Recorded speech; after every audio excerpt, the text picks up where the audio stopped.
So there's around the country, there are chains of psychiatric hospitals, okay?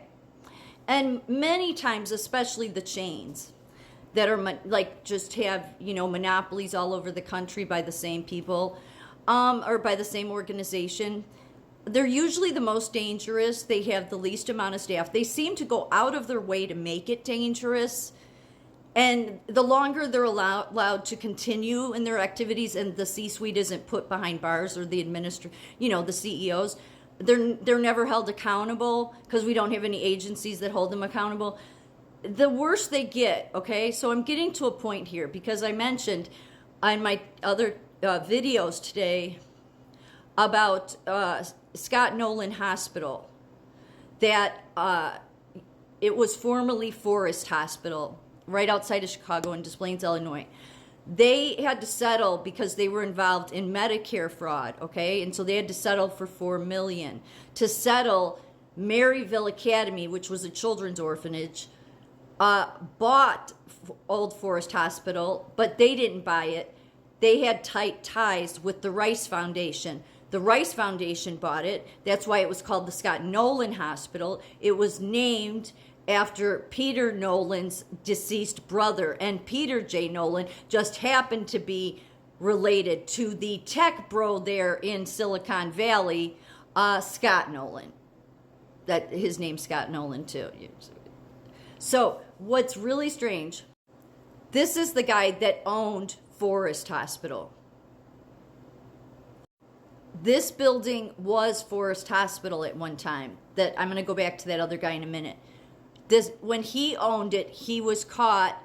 He had other like outpatient programs. It was a psychiatric hospital. This place is haunted. It literally, I did a video like a year ago, and I probably confused people, but it's literally like in a swamp too, because like right along this river, there's the Des Plaines River that runs here. So when the kids, I was charge nurse on the first floor, so the kids knew that if they would flip the fire alarm, the doors would open. And so being on the first floor, they'd get out, and I had a kid that literally jumped into this river, and it was quite a jump down, and then he ended up with poison ivy but the kids would do that. And this is on a main, the parking lot itself is the street name, but the street is very busy, so these kids would go darting out in front of traffic. It was, so I got off on, but I'm just saying it's haunted. It's haunted. Twice I had a snake slither in onto the unit. Yeah, I mean, there was psychiatric hospital. What a surprise. Anyway, so it used to be a psychiatric hospital called Forest Psychiatric Hospital, and that guy was him. He owned it, okay? And so he owned other outpatient programs, but he was committing the biggest Medicare fraud. So he settled for $4 million. And that's when Maryville came along with the Rice Foundation and bought that building. And that's why it was called the Scott Nolan. I explained all that, right? So, but this guy, he went on to then create these houses. Like, so first of all, he was a psychologist, okay? And I think these people are part of the problem. They literally are the reason why,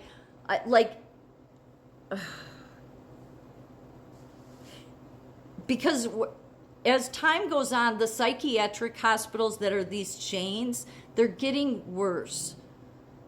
Like when you read about what was, 2 employees turned him in because they said that they had elderly people that were in an outpatient program, and so they would bus the people to the elderly people to the outpatient program, but then just let them sleep for 6 hours a day, getting no therapeutic at all, just sleep, and then they were billing. Yeah. So his name is Morris Squire, okay? Morris Bear Squire.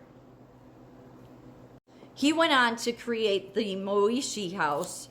These are all over the world, believe it or not. He's dead now, but I almost wonder if, let me just tell you what this is. So his family came here. They were Jewish Ukrainian immigrants.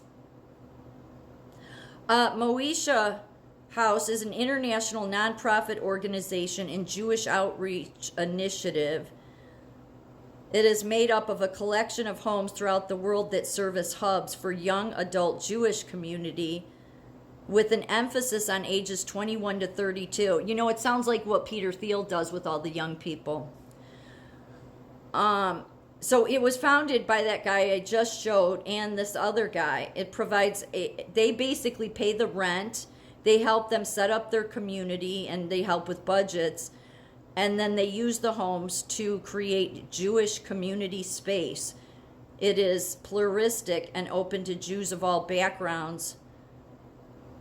And then they do Jewish activities, it says. And they wanted to keep people engaged in it. There are more than 100 Moesha houses in 25 plus countries with over 300 residents. So these aren't people like with, and of course its headquarters is Ensenada, California, of course. So they would take 3 to 5 young adults, turn their home into Moesha House with the financial assistance and guidance of the organization. In exchange for a rent subsidy, the residents agree to host a specific number of programs per month, typically 5 to 7, such as holiday celebrations, community service, and social events. Moesha House aims to promote new Jewish leadership by providing young adults the opportunity to create and develop their own communities. This sounds exactly like what the Silicon Valley people do. They focus on creating community for young Jewish adults by allowing residents to design and lead programs and activities that they deem relevant and interesting without regard to a specific branch of Judaism. These programs include the Shabbat dinner, social activities. Now that may seem fine to you, but see, it seems like then this is the same guy that was running psychiatric hospitals, okay, and committing fraud. And I think there was other things he was doing at that hospital I was at. That's why it was haunted. It had like this pool, and it was crazy. So the reason I'm saying that is there just seems to be this pattern. So what happens is you have these people like that owned Forest Hospital, this Squire guy, who then went on, like, after he got exposed and had to pay this $4 million, which really he didn't end up in any trouble, right? He just had to settle for $4 million. But what happens, and the reason why these psychiatric chain hospitals never get any better, is because even if they get caught, they settle like he did, and then Maryville comes in with another philanthropist because that one got caught, and then they buy it, and then it's just as bad. And that's what's happening still today with these psychiatric chain hospitals. And that's why it does no good to have like OSHA or public health, because they don't do any, or Joint Commission, they don't do anything about this shit. They allow staff and people to get raped and get hurt. They're cited over and over and over again, and they're never held accountable, when really these philanthropists should be put behind bars. United Health Services, yeah, I said it. The CEO should be put behind bars. But it's not just him, it's many of them. Because when they do get caught and exposed and they have to settle for a big amount, like what he had to settle for back in like 96, 97, and then Maryville came in with the Rice Foundation and bought it, and other philanthropists. He just goes on then to create these homes that are basically for Jewish people, but only wants them at specific ages. Like, what the hell? What is wrong with these people? Like, there's something wrong with them. Chicago Psychiatric Hospital will lose federal funding over safety and abuse issues involving children in state care. That goes on at so many hospitals. And then it was closed. This was 2020. This was the one I just showed, Chicago Lakeshore Hospital. My point is, this is an ongoing problem, and it shouldn't be. So it needs to be addressed. You see this reporter? She used to work for the Chicago Tribune. That's the reporter that interviewed me about Scott Nolan Hospital.